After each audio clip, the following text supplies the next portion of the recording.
si ça, là on va débriefer un peu le match du Real. Je sais que tu ne supportes pas le Real, mais moi ça m'intéresse parce que je suis madrilène. On a affronté City au Bernabeu, comme l'année dernière, ça fait 2 ans ou 3 ans de suite on affronte City. Je ne sais pas si c'est Ferry, il veut nous faire payer la Super League que notre président veut organiser. Je ne sais pas comment tu vois ça, mais on nous donne des tirages plutôt difficiles parce que c'est la meilleure équipe du tournoi. On va pas se voyer la face City de par leur jeu, de par le statut qu'ils ont, ils sont champions en titre. Donc voilà, on a affronté City au Bernabeu. Mais pour moi, c'est un mot qui ressort à la fin de ce match, c'est la frustration. Parce que je crois qu'on a tout donné. On devait même gagner ce match et ils ont marqué que des buts de loin. Et des mecs qui marquaient jamais comme Vardiol, qui met un but de mauvais pied. Bernardo Silva qui marque l'uni. Pourtant, on a fait des attaques placées. Tout ce qu'on pouvait faire pour mettre cette équipe en difficulté. Mais voilà, ça reste la Champions. On a un gardien qui n'est pas expérimenté, le pauvre Lunin, il s'est mangé des frappes de loin. Si c'était Courtois, ça aurait été un autre match. Un Citizen pourrait dire aussi si De Bruyne était là, ça aurait été un autre match.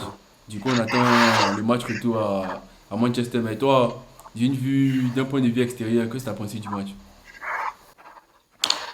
Franchement, de point de vue neutre, ça a été un délice à regarder. Franchement, la qualité des deux équipes, les rebondissements, il y avait vraiment tout dans ce match-là. Et je pense que pour les gens comme moi, c'est plus intéressant que ces équipes-là se croisent avant la finale parce qu'on est garanti d'avoir un aller et un retour et de doubler le plaisir. Donc, moi, je ne me plains pas. Je pense que quand tu es le Real Madrid et que ton objectif, c'est clairement de remporter la compétition, affronter Manchester City, ça fait partie des choses envisagées. Donc, je comprends qu'il y avait peut-être un meilleur tirage pour vous en termes de facilité, mais je pense que ça revient un peu au même pour le Real. Maintenant, dans le match, je ne sais pas si je dirais que c'est City qui a été, entre guillemets, avantagé. Je pense que les deux équipes ont marqué, ont joué sur leur force déjà.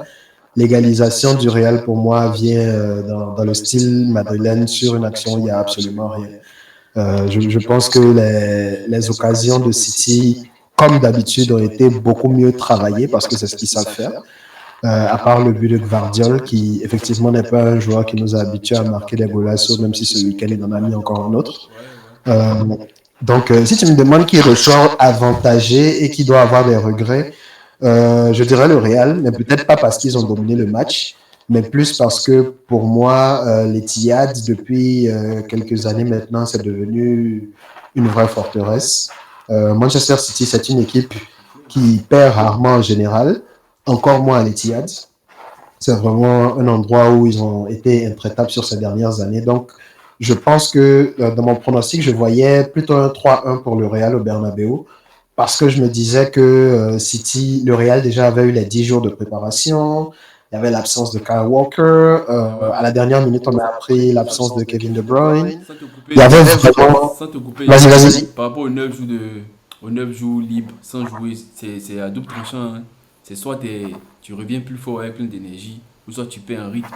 Parce qu'il y a Valverde à la fin du match qui a dit qu'il n'était pas habitué à avoir ce laps de temps. J'étais quasiment habitué à jouer quasiment tous les 3 jours. Donc là, je voulais préciser ça aussi pour dire que c'est à double tranchant. Ça peut être bénéfique, comme aussi, ça peut pénaliser aussi, tu vois. Je vois, ça fait du sens, ça fait du sens. Même si je pense que le style de jeu du Real que j'ai vu pour le match aller, il y avait plutôt beaucoup de pressing agressif, qui pour moi n'est pas vraiment la marque du Real. Et je doute que le Real a été capable d'imposer ce pressing-là aussi longtemps sans ce repos-là. Donc pour moi, en tout cas, le repos a fait plus de bien que de mal. Ouais. Mais je comprends tout à fait ton point. Maintenant, en ce qui concerne le match en lui-même, comme je dis, je pense que ça aurait été vraiment plus intéressant pour le Real de gagner ce match parce que City, dans son stade, est encore meilleur. Je pense que ça va être un match intéressant parce que pour moi, l'équation est toujours la même pour le Real. Il faut pour moi avoir une défense solide et jouer sur les contres. Je pense que il faut espérer que Bellingham donne un meilleur Un meilleur match, visage. Ouais.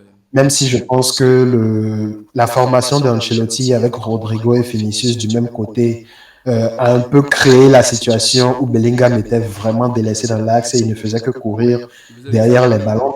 Il faisait le sale Mais boulot. pour moi, Exactement. Je pense que le fait qu'il ait autant couru a participé aussi au mauvais match de Rodri. Donc, peut-être que ceci explique cela. Je m'attends à un match, encore une fois, très, très tactique. Je ne m'attends pas à autant de buts qu'au match aller. Je pense que ça, ce sera un match de maximum 3 buts. Euh, mais je pense que c'est normal, encore une fois, de voir Manchester City comme favori. Kyle Walker était, si je ne m'abuse, sur le banc ce week-end. Donc, je m'attends à ce qu'il joue ce match-là. Je pense ce sera beaucoup moins facile de mettre autant en difficulté la défense de City avec lui sur ce flanc droit-là. Je m'attends à ce que Kevin De Bruyne soit de retour, donc je m'attends à beaucoup plus de fluidité dans les transitions. Et ça veut dire qu'on aura un Bernardo Silva, pour moi, plus présent côté droit. Phil Foden qui fait une grande saison aussi dans l'entrejeu. Je pense que ça peut être un match pour moi où on sent finalement l'absence de Thibaut Courtois. L'an dernier, je me rappelle de très très grands arrêts qu'il réalise, même malgré les 4 buts que le Real prend. Je pense que ça peut être beaucoup beaucoup plus grave si Thibaut Courtois n'est pas Thibaut Courtois. Je pense que Lemina est un bon gardien, mais on a vu au match aller qu'il n'est pas encore, il n'est certainement pas encore à ce niveau-là. Quand Manchester City va récupérer Ederson, ce qui va aussi fluidifier leur relance. Donc, pour moi, tout penche dans le camp de City. C'est pas joué d'avance, mais si tu te rappelles, à l'aller, j'avais dit 55-45 pour City. Là, je dirais 60-40 maintenant pour City, vu que ça va être à domicile, vu qu'ils récupèrent tous ces joueurs importants là. La balle est clairement dans leur camp, mais on parle du Real, donc aucun scénario inimaginable ne va m'étonner avec cette équipe, même si effectivement c'était l'avantage.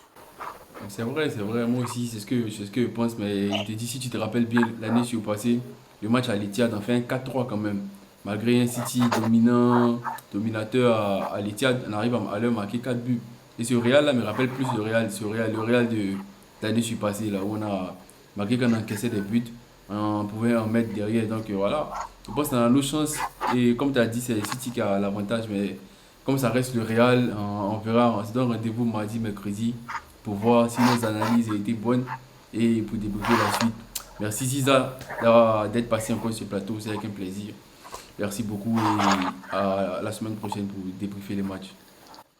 Au plaisir, frère. Au plaisir, frère.